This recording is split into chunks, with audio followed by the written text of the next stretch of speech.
and welcome to another episode of Grave Encounters. I'm your host, Lance Preston, as always, and tonight I'm very excited to take you inside one of the most terrifying locations I've ever seen.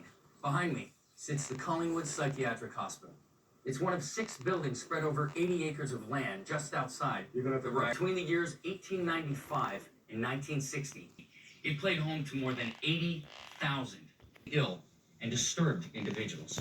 After its closure in 1963, reports of ghostly apparitions, objects moving on their own, and sometimes even the lunatic laughter of the patients condemned to roam these halls. Tonight, my crew and I will be performing an 8-hour lockdown, trapped inside during the peak hours of dead time, using the most sophisticated in ghost hunting equipment.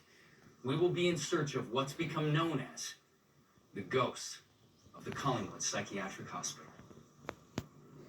With Morgan Turner, local town historian. Morgan is here today to shed some light on the Institute's dark past. Morgan, can you tell us when the Institute was first built?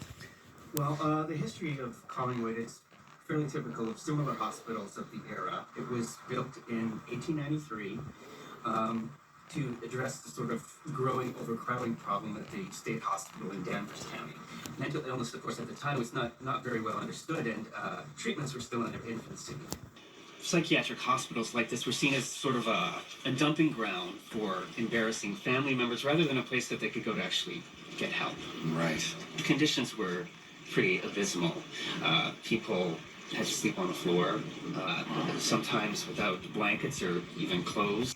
Really not a fun place to be stuck in. Could you tell us about Arthur Friedkin? His story is probably the most infamous about this hospital. Sure. Figured that you were going to ask me that. Friedkin was a Harvard-trained neurologist who was head physician here from 1937 to 1948. He had gained some notoriety because of his work in experimental brain surgery.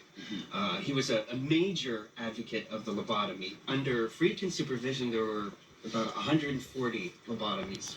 1948.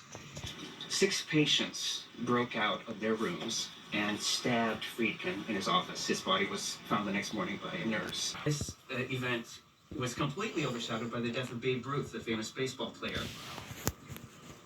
It's a crazy story.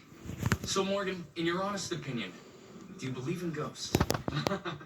I don't know. But if they do exist, well, this would be a good place to go looking for them.